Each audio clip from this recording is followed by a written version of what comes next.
আসসালামু আলাইকুম ওয়া রাহমাতুল্লাহি ওয়া বারাকাতুহু। প্রিয় দর্শক, আজ হোমিওপ্যাথি চিকিৎসার সুবিধা নিয়ে আলোচনা করব।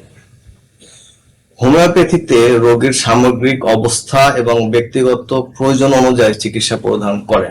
এর ফলে একই রোগের জন্য বিভিন্ন রোগীর ক্ষেত্রে বিভিন্ন ওষুধ প্রয়োজন হতে পারে। সামগ্রিক দৃষ্টিভঙ্গি: হোমিওপ্যাথি শুধুমাত্র রোগের লক্ষণগুলোর উপরে গুরুত্ব দেয় না, বরং রোগীর শারীরিক, মানসিক এবং আবেগিক অবস্থার উপরে গুরুত্ব দেয়।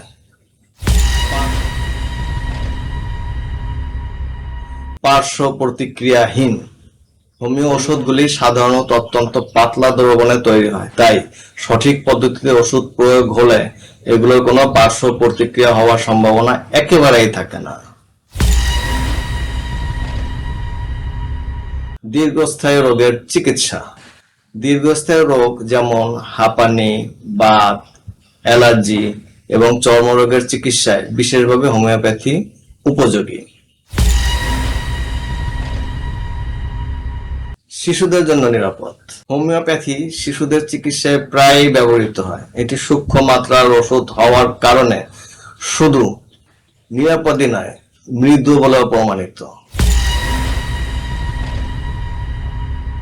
প্রতিরোধক ও চিকিৎসা: রোগ প্রতিরোধের জন্য হোমিওপ্যাথি ওষুধ ব্যবহার করা হয়ে থাকে।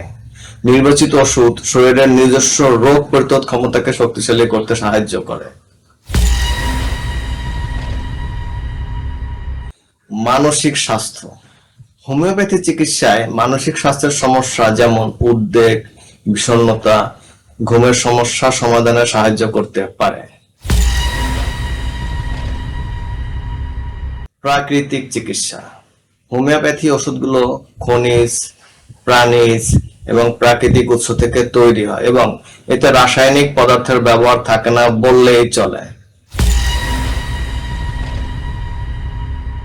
সাশ্রয়ী চিকিৎসা ব্যবস্থা: হোমিওপ্যাথি ছাড়া অন্য সব চিকিৎসায় বিভিন্ন পরীক্ষা নিরীক্ষা, চিকিৎসকের উচ্চ ফি এবং ওষুধের উচ্চ মূল্যে অনেক টাকা ব্যয় করতে হয়, কিন্তু হোমিওপ্যাথিতে রোগীর লক্ষণ ও মানসিক অবস্থার উপরে ভিত্তি করে ওষুধ নির্বাচন করা হয়। ফলে অন্যান্য চিকিৎসার তুলনায় হোমিওপ্যাথিতে সাধারণত অনেক কম খরচ হয়, তাই চিকিৎসা ব্যয়ও অনেক কম হয়।